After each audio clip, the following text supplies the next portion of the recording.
दोस्तों आज हम जिसके बारे में बात करने जा रहे हैं ना वो कुछ डिफरेंट है। दोस्तों अगर आप लोगों ने डार्क सीरीज देखी है और अगर आपको लगता है कि उसने आपके दिमाग की फाड़ के रख दी है तो यार सच बता रहा हूँ कि you are not ready for 1899। दोस्तों इस सीरीज को भी डार्क की सीरीज के क्रिएटर ने ही बनाया है। तो इससे पहले कि मैं इसकी एंडिंग एक्सप्लेन करूँ एक बार क्विक रिमाइंडर कर देता हूँ इस सीरीज की स्टोरी के बारे में। तो यारो 1899 में सब कुछ हो रहा होता है और वो भी एक शिप के अंदर जिसका नाम होता है कैरबेरोस, जो कि ट्रेवल कर रही होती यूरोप से अमेरिका के बीच में। और ईयर होता है 1899, जहाँ पर शिप के क्रू मेंबर को एक ऐसी शिप से मैसेज आ रहा होता जो कि पिछले 4 महीने से गायब थी। और फिर कैरबेरोस शिप के कैप्टन अपने रास्ते को चेंज करके उस खोए हुए अननोन शिप की तरफ मोड़ देते हैं उनकी हेल्प करने के लिए। और वो सोचते हैं कि शायद उस शिप पर कोई ना कोई जिंदा होगा, तभी तो मैसेज आ रहा है और उस शिप का नाम होता है प्रोमेथियस। तो अब बात करते हैं 1899 की एंडिंग के बारे में। तो इसका फिनाले एपिसोड स्टार्ट होता है जहाँ पर एनिट अपने हाथ में ग्रीन इंसेक्ट लेकर के मोरा यानी कि अपनी मॉम के पास आता है और कहता है कि क्या मैं इसको अपने साथ लेकर चलूं, मैं इसको बड़ा होते देखना चाहता हूँ। और वहीं पर मोरा कहती है कि नहीं, और कहती है कि एक दिन सबको जाना ही पड़ता है, भले ही वो तुमको कितना ही पसंद क्यों ना हो। जैसे कि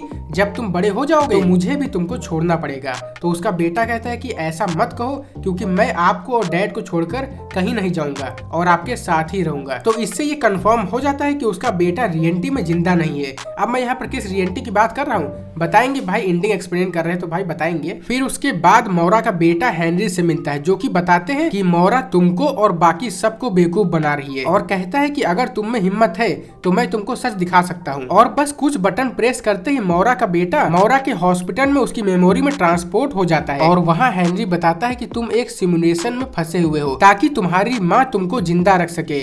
तो यानी मोरा का बेटा रियलिटी में मर चुका यहाँ से कंफर्म हो जाता है। और वहीं पर दूसरी तरफ शिप में मोरा कैप्टन इक को बताती है कि यहाँ जो भी हो रहा है वो रियल नहीं बल्कि एक सिमुलेशन है, इसलिए किसी को पता ही नहीं है कि वो लोग शिप पे कब और कैसे आए हैं। पर शिप पर जो बाकी लोग होते हैं वो मोरा पर यकीन नहीं करते हैं। और फिर उसके बाद मोरा और इक शिप में ढूंढने लगते हैं कुछ ऐसी चीज, शायद उनको कोई चीज मिल जाए। तो उसके बाद उनको मिल जाता है एक सीक्रेट पैनल, जो कि एक गेटवे भी होता है। और ये इसलिए पॉसिबल हो पाता है क्योंकि डैनियल ने इलेक्ट्रिक पैनल का कंट्रोल अपने हाथ में लेने में वो कामयाब हो जाता है, जहाँ से मोरा और इक उसके हॉस्पिटल वाली मेमोरी के पास आ जाते हैं। और वहीं पर डैनियल इंटायर सिमुलेशन के अंदर एक वायरस डाल देता है जिससे कि हेनरी उसको ऑब्जर्व ना कर पाए और वो कोड को चेंज कर सके, जो कि वो बाद में चेंज कर भी देता है, वही चाबी वाला। यार दोस्तों बहुत ही ध्यान से इस वीडियो को देखना, क्योंकि अगर आपने यहाँ पर जरा सा भी इधर उधर किया तो आप यहाँ पर कुछ समझ नहीं पाएंगे। और हाँ, वीडियो को लाइक नहीं किया तो लाइक कर देना, और चैनल पर नए हैं तो भाई इससे पहले कि वीडियो में आप खो जाए सब्सक्राइब कर देना। और वहीं दूसरी तरफ मेट मोरा से की ले करके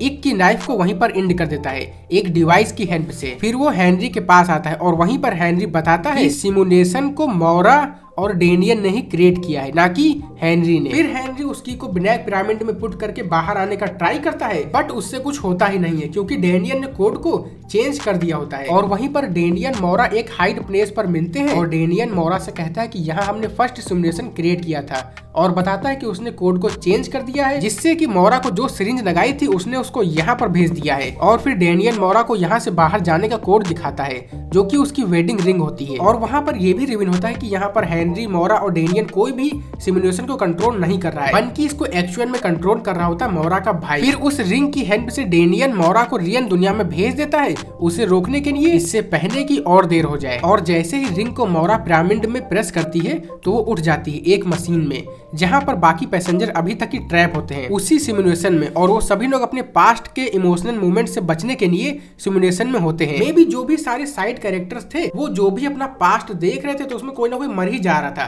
तो मेरे ख्याल से उसी से बचने के लिए, उसी ट्रोमा से बचने के लिए वो सभी लोग सिमुलेशन में होते हैं। पर यारो यहाँ पर क्वेश्चन ये है कि असली दुनिया कहाँ है। वहीं हमें पता चलता है कि सभी लोग एक स्पेसशिप के अंदर है जिसका नाम है प्रोमेथियस, और डेट है 29 अक्टूबर 2099, ना कि 1899। और ये बहुत ही अजीब है, ऐसा लगता है कि प्रोजेक्ट प्रोमेथियस एक सर्वाइवल मिशन है। शायद यहाँ पर अर्थ को कुछ हो गया है या फिर सब स्पेस में कहीं दूर जा रहे हैं, पर आखिर कहाँ और क्या ह्यूमैनिटी को बचाने के लिए जा रहे हैं? अगर जा रहे हैं तो यारो आखिर क्या क्या हुआ है ह्यूमैनिटी के साथ। और ये हमें बताया जाता है कि केरबरॉस सिमुलेशन हर 8 दिन में रीस्टार्ट होता है सबके मरने के बाद, क्योंकि सभी लोग इमोशन में आकर के फैसले करते हैं और हर बार शिप खत्म हो जाता है।